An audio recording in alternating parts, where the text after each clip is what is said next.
Welcome again to our fantastic equity event today.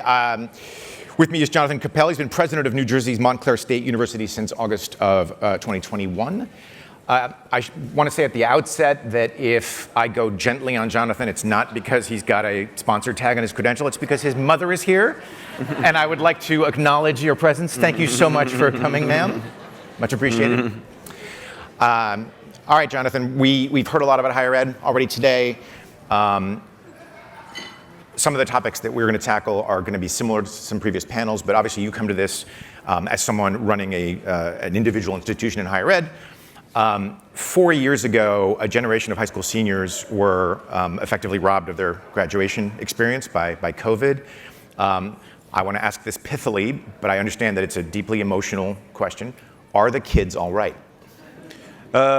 Many are, but many are not. I mean, that's a legitimate question. And some of those students just walked across the stage for the first time at the recent graduation we held at the Prudential Center in Newark. And it was a great celebration, in part because the students finally got to have that experience and the families finally got to have that experience. But it also demonstrated what the solution is to many of the problems that were talked about already, right? So at our graduation, the majority of our students are the first in their families to go to college. We're a majority minority institution. And so the success of Montclair State University and the success of our students is evidence of what happens when you do have equity in opportunity and when you are attentive to the challenges that emerge, including the challenges that COVID presented, which I was very glad that there was some allusion to the inequity in the solution of everybody just go online. That did not cut evenly across the population, and we saw that in our own students.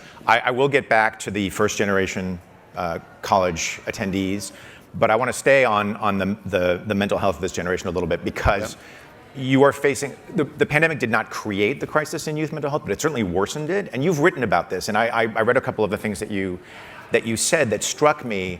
Can you talk about conflict resolution, for example, for this generation? Well, I think if you talk to anybody who's actually running a university, they'll all tell you that the mental health of students is one of the foremost challenges that we face. I mean, in a very profound way. And sometimes you see online commentary, and it's like, these kids just need to be told no, they're soft. It's like, it's a little more complicated than that. I mean, there's profound struggle, profound questions of optimism regarding the future, and profound setbacks in terms of social development, which I think has caused people to have challenges in terms of conflict resolution on prosaic matters of fights with roommates, but also on more significant things. When you run into an obstacle in the university, do you power through it, or do you say, I'm defeated and walk away? And so when you read about, I just like to connect this to things that you read. When you read about administrators, and colleges are bloated with non-faculty, a significant chunk of that is mental health professionals. We've added counselors, we've added people who are working with students on their mental health. Every university in the country has done that. That shows up as administrators or non-faculty, but it's a huge, huge demand. And here's the reality. That is the reason why a lot of students don't complete. Some of the speakers made the point that it's not always money.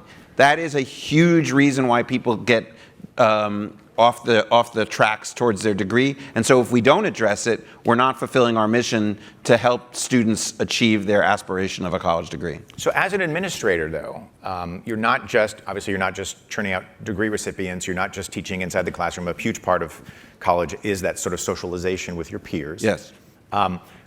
When did the shift to the focus on mental health really happen? I mean, I was struck, I just got my son through the college admissions process. I was struck by the emphasis at every institution that we visited. Stop 3 on the tour was a conversation about mental health. Yes.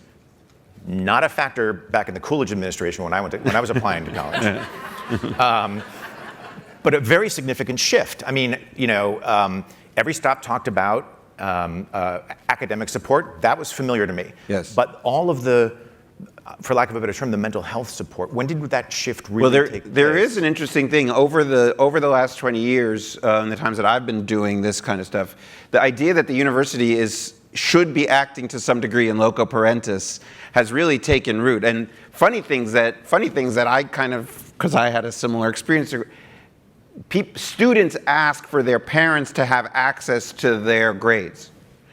I mean, I remember we had to act like, so, everything's online now, but students want their parents to be able to dive in, to see their assignments, to see their grades. They want it.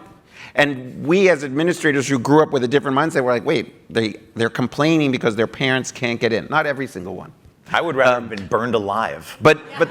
So it's odd. It's just a different thing. So the idea of helicopter parents, but students have grown up in a culture or with an expectation that their parents are going to be party to that. Not always in an oppressive, overbearing way, but sometimes in a partnership type of mode. So that's one change. The other change on the mental health front, which is a really great change, which is a lot of the stigma and the resistance to getting help has gone away through intentional effort. But it's a remarkable thing that in a poll of college students nationally, 70% said they expect to use mental health when they're in college. So it is a question that we get when students come on tour, and they want to know what the resources are. And we just, through the state of New Jersey, had a 24-hour-a-day telehealth offered for all of our students. Thousands of New Jersey students immediately picked that up, not embarrassed or not ashamed to admit that they want that counseling. I think that's a very positive development. I'm the son of a senior, retired now, but senior college administrator. My late mother was a college professor. I grew up sort of in a lot of higher ed conversations. So when I say this, I'm not saying it for a laugh. I'm saying it because it's part of the hierarchy of needs. You wrote at one point in one of your columns that some of your students are turning to faculty to ask them questions like, how do I ask somebody out on a date? How has a situation like that made you repurpose resources on a college campus? Do you think universities have a responsibility to provide that sort of socialization, that kind of cultural knowledge? Let me reframe it a little. Sure. I think that there are all kinds of hidden obstacles to success in college, not necessarily inability to get a date. But there are what we would call hidden prerequisites, things that you, growing up on campus, wouldn't think twice about doing. So if somebody says, well, go to the bursar's office, you would know what that meant. What does that mean, the bursar's office? But more profoundly, if you tried to register for a class and somebody says, no, sorry, Olivier, it's full, you would just go to the next person until you got the right answer. You wouldn't walk away. You would press at it. If you're the first in your family to go to college and you get that no, you will walk away. And you will walk away even if that means that you're not able to take the prerequisite, which is going to allow you to register for the class in the spring, which if you don't take, you're going to have to do an extra semester. This happens all the time. That could be a thousands of dollars decision, but you're comfortable on that campus. You know that you belong. And so what we have to do as universities is say, when are we throwing barriers in front of students unintentionally, but barriers that get people off track and then reduce the likelihood of completion. The previous speaker talked about debt and so on. The reality is when we talk about the debt crisis, 40% of college debt in this country is people who don't have a degree. So most people, if you earn a college degree, you're going to be okay in terms of your debt burden.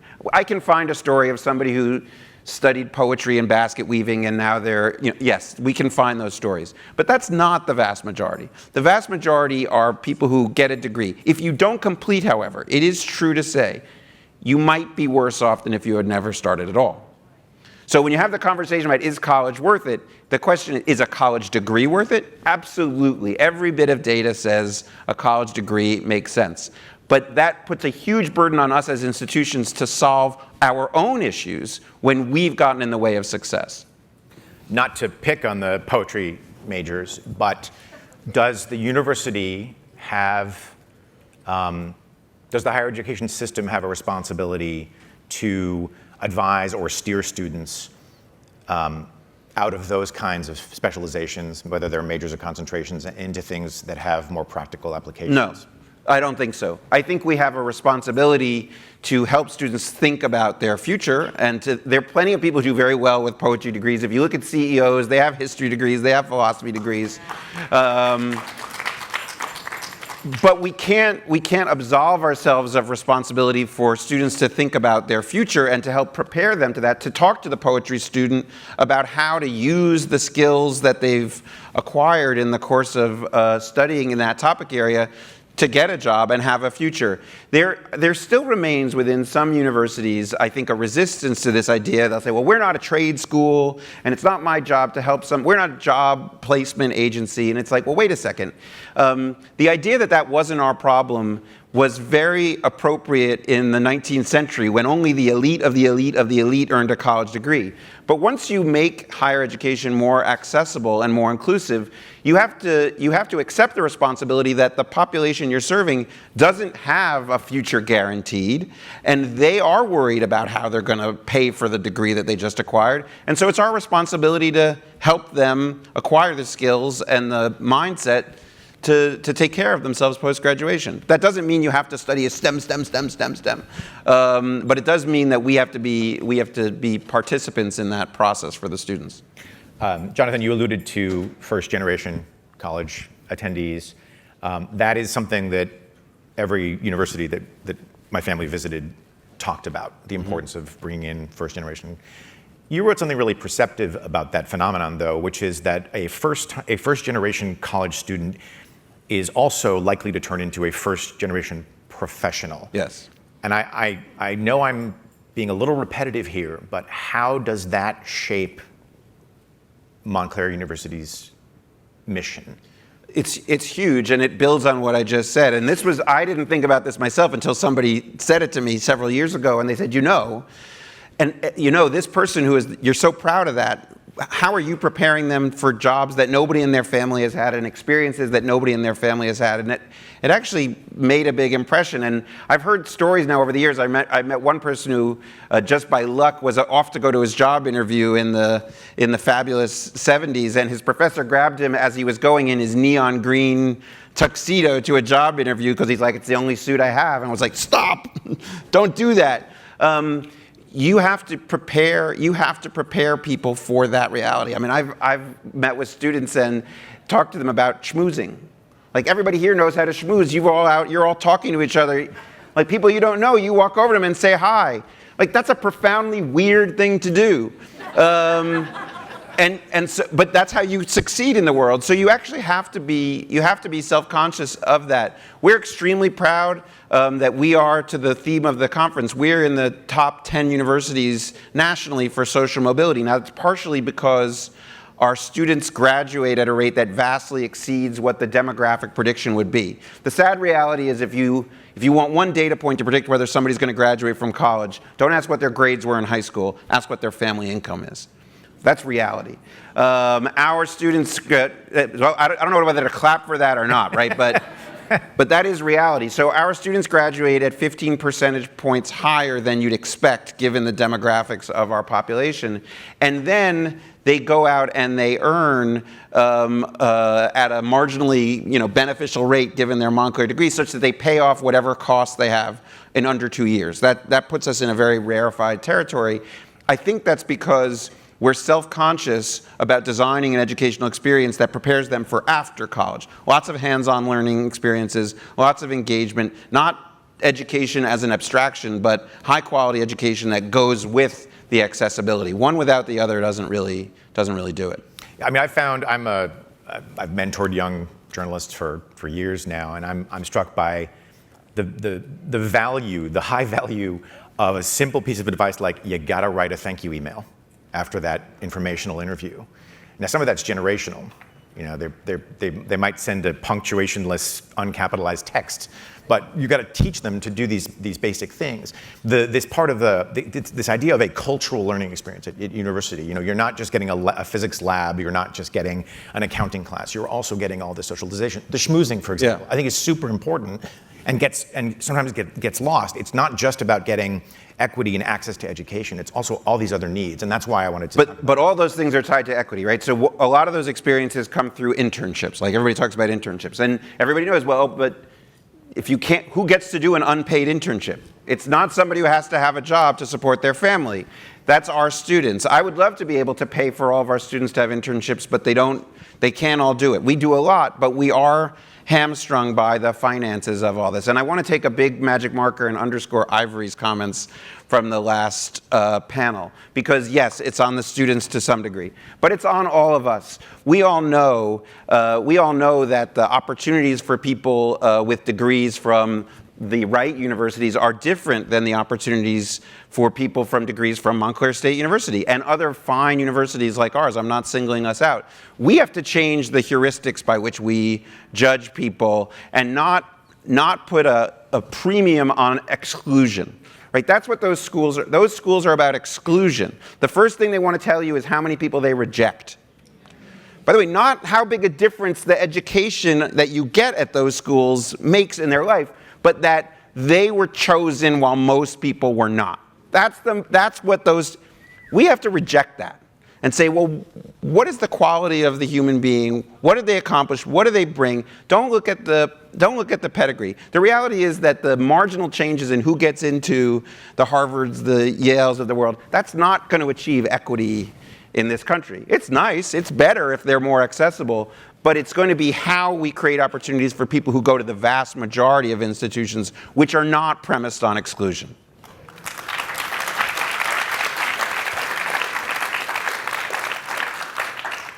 All right, I'm going to lead the witness a little bit. Okay. How has the fairly dramatic shift towards early decision affected equity in higher education?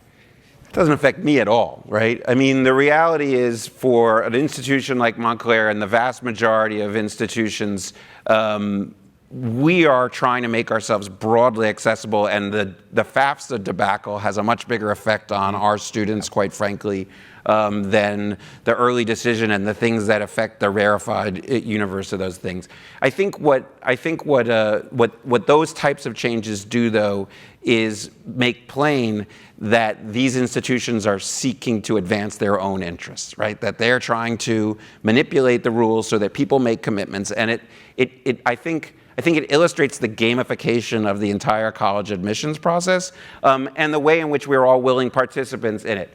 Myself included. My kids are in college. We recognize the rules of the game, and we're going through the application process of my son, and we're looking at all those things. It's all part of the pathology of the focus on exclusion that we need to resist. And I think as we talk about, I was very glad that some of the speakers pointed out, I think Catherine particularly in the last panel, not everybody is down with equity. Yeah. Right? But let me be clear about this. It's not just the bad guys who are, it's also, to some degree, look in the mirror. Like, we all do things that are anti-equity in our own actions because we're trying to do best by our kids and so on, and we're trying to work to advance ourselves within a system that is unequal, even if we all believe that the inequality of the system needs to be destroyed. And so there's challenges to this. In this morning, the morning panel that I moderated, Jennifer raised an interesting point about a certain tension. Maybe that's not the right word, but that's the one that comes to mind between managing a problem and making structural change. Right. So in the interest of talking about that kind of tension, I'm going to ask you, and we have a minute and a half for something that's kind of deep. Who's the most powerful person on a college campus? Well, look, I'm in my job because I think that there's some power here. And the power is in direct response to what Jennifer was talking about. So I agree that we have to deal with the systemic sources of inequality, and we have to, and by the way, that includes dealing with the opposition to equity as an idea. I don't know if anybody's really paying attention to that graphic symbol. That's really important, right? Because if that's the premise of a conversation about equity, if we grow those pieces, somebody's piece shrinks. Now I believe you can grow the pie and all that, but that's the reality, that people are saying, you're coming for my pie.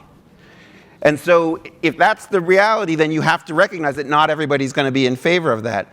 So what I can do at one institution, I can't change the system, but what I can show is how it could work. I use a quotation when I talk to students. I just did this at graduation the other day.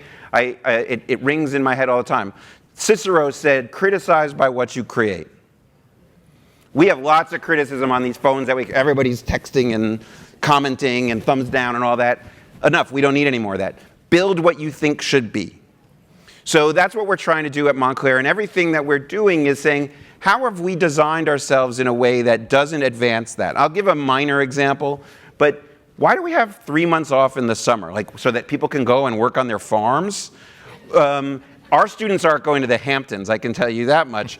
And so we're redesigning our whole academic calendar so that the summer becomes a semester just like the other parts of the year. And so somebody can complete a degree in 3 years. They save money, they save time. It's different than what higher ed has always been because higher ed was built for a different era. We have to tear down some of those things, reinvent it, and that's how you rebuild the system, one institution at a time, not necessarily solving all the problems of the world, but showing that those problems can be solved. I could do this all day, but the clock is mercilessly at all zeros. Jonathan Koppell, thank you so very much.